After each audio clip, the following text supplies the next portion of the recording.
Hello Sobat Super. Nah, kali ini kita akan bicara lagi soal kapal pesiar.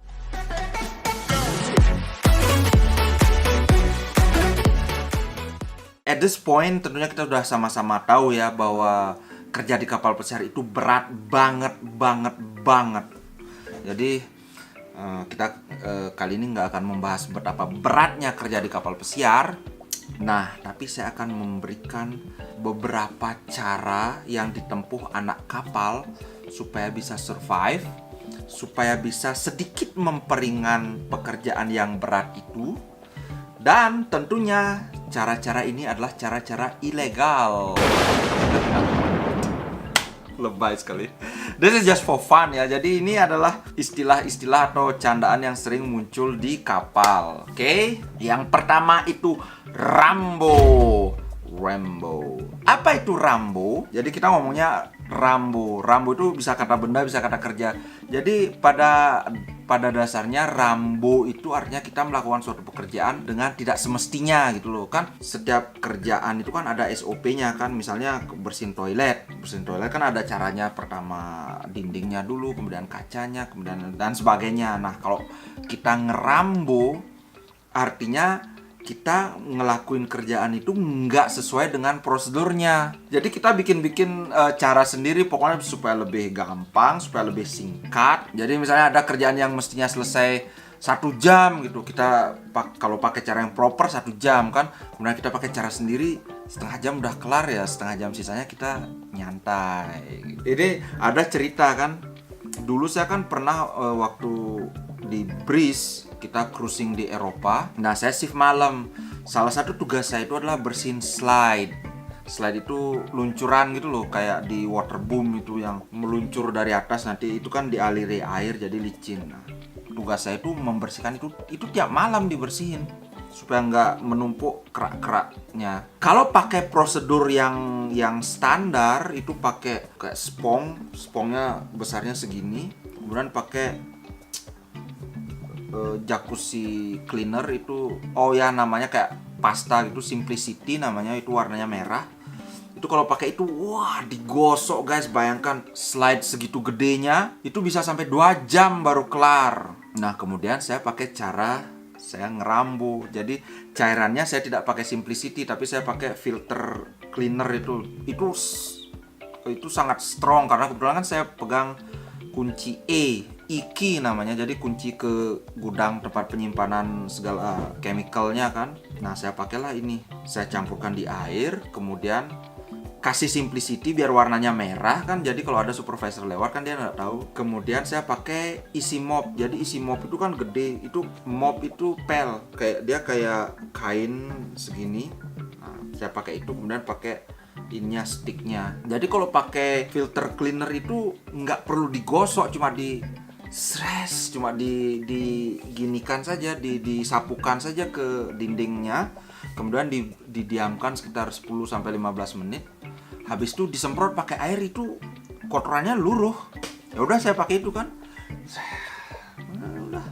Pokoknya airnya itu nggak sampai 40 menit itu sudah kelar kerjaan saya kan. Saya kasihkan semua, tunggu, kemudian semprot, sudah saya tinggal. Nah, saya tahu kan supervisor itu jam-jam segitu dia tidur kan. Saya bersihin slide itu sekitar jam 2 pagi. Supervisor lagi tidur jam segitu, ya udah dia tidur. Saya mah nyantai. Itu tadi Rambo, kemudian ini yang kedua yang barusan saya sebut, Mamagayo. Wah, Mamagayo ini favorit, guys. Jadi Mamagayo itu artinya malas-malesan atau nyantai. Kalau kerjaan di kapal itu kan ada 2 macam lah. Ada yang result oriented. Jadi intinya misalnya kayak toilet deep clean, pokoknya hasilnya itu harus seperti ini. Kemudian ada kerjaan yang standby, kayak misalnya kita jaga di kolam. Jadi kita memang standby di sana. Kalau ada gelas-gelas berserakan kita pungutin. Kemudian kalau ada air tumpah kesana kemari itu kita squeeze biar nggak licin. Intinya ya kalau kita kerja misalnya 4 jam, ya udah 4 jam standby gitu. Kalau seperti tadi, kalau result oriented itu kan kerjaan yang harusnya selesai 2 jam, saya 40 menit sudah selesai, ya sisanya ya saya nyantai, mama gayo. Di mana kalau anak kapal dengar mama gayo pasti wah segitu. Jadi saya punya mama gayo crew ya, isinya orang-orang males aja. Goblok. Ada anak karnival kayak nonton, pasti ini anak mama gayo semua ini. Nah, kemudian yang kedua itu yang mode standby kan. Kalau standby itu ya di kapal itu, enggak tahu mungkin kalau di hotel juga seperti itu ya. Kalau di kapal itu ada semacam aturan nggak tertulis, kita itu harus selalu terlihat sibuk. Biarpun nggak ada kerjaan, kita harus selalu sibuk. Karena prinsipnya itu there's always something to do. Selalu ada yang bisa dikerjakan. Jadi misalnya kayak saya bilang tadi harus rapiin gelas kan tamu itu minum, gelasnya ditaruh, kita ambil bawa ke pantry. Kemudian kalau nggak ada gelas kita ngelap, apa kayak yang bisa dilap. Kalau semuanya udah bersih kita bisa ngepel. Kalau semuanya sudah dipel kita nyapu. Wah, pokoknya harus selalu sibuk. Kan nggak mungkin dong kita kerja misalnya 5 jam terus. Pasti ada suatu masa kita pingin bengong aja gitu, atau ngobrol gitu dengan anak-anak departemen lain kan, udah ngobrol dulu. Tapi kita mesti hati-hati kan, harus lihat supervisor itu kan keliling dia. Kalau pas ada supervisor kita kerja ngapain kek, pokoknya selalu kelihatan sibuk. Kalau kita ketahuan ngobrol ya udah dimarah. Wah. Kalau di kapal itu ngomelnya nggak kira-kira, nggak kayak di rumah kan masih agak-agak sopan lah. Kalau di kapal itu waduh maki-maki segala macam. Nanti kalian rasakan sendiri. Kalau yang udah kerja di kapal ya udah tahu kan. Yang sering mama gayo pasti langsung sudut matanya itu, jadi sudut pandang itu luas sekali. Dia bisa ngobrol dengan orang yang di hadapan gini, tapi orang yang di sana supervisor tahu tuh dia langsung kerja, langsung tahu dia. Itulah kehebatan anak kapal, guys. Nah, kemudian yang ketiga itu mafia. Wah, istilahnya keren. Jadi mafia ini artinya apa? Nyolong. Jadi sekali lagi nyolong. Tapi bukan dalam artian mencuri gitu. Nyolong itu lebih ke mempergunakan atau menggunakan hal yang harusnya bukan dia yang pakai.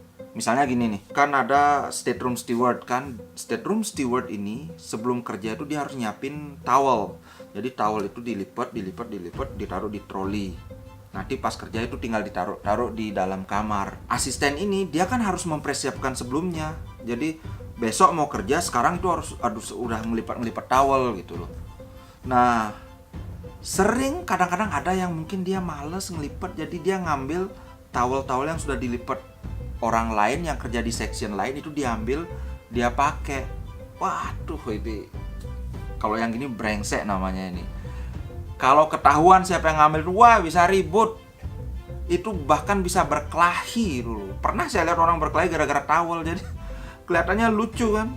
Jauh-jauh kerja ke luar negeri terus berkelahi gara-gara apa? Gara-gara handuk. Tapi percaya deh, kalau kalian ngerasain, kalau kalian kerja di kapal, itu habis kerja itu capek banget. Kalian masih harus sambil ngantuk gini ngelipat towel. Terus besoknya pas mau kerja towel kalian hilang. Itu emosi jiwa tingkat tinggi itu, tingkat dewa itu emosinya. Saya juga kadang-kadang dulu pernah nge-mafia kan, tapi nggak sampai sejahat nyuri towel. Jadi ceritanya gini, saya kan hotel steward kan dulu, saya shift malam. Kerja itu kan pakai vakum. Di shift malam itu ada 10 orang. Sedangkan vakumnya itu ada cuma 6. Kan ada 4 orang yang nggak dapat vakum kan. Jadi kita mesti, kalau kita nggak kebagian vakum, kita mesti nunggu orang lain selesai pakai vakum dulu, baru kita bisa. Ini kan nggak praktis banget. Nah, solusinya adalah kita minjem vakum punyanya asisten stateroom steward. Kan mereka punya pantry tersendiri, punya ruangan tersendiri. Nah, kita pinjam itu. Pakailah vakumnya, nanti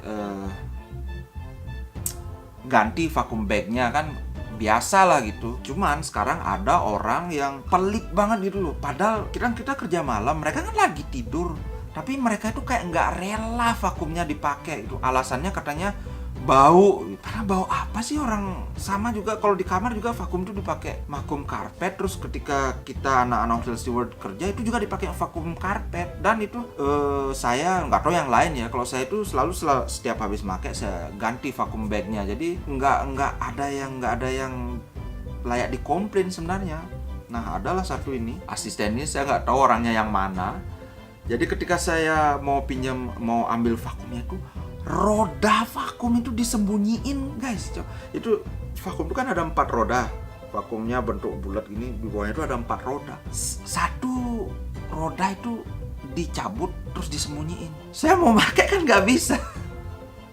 Akhirnya tahu yang saya lakukan. Saya ambil rodanya 2, saya sembunyikan lagi. Biarin dah besok kerja ngumpat dah. Siapa suruh pelit? Padahal itu vakum kan bukan punya dia, punya company.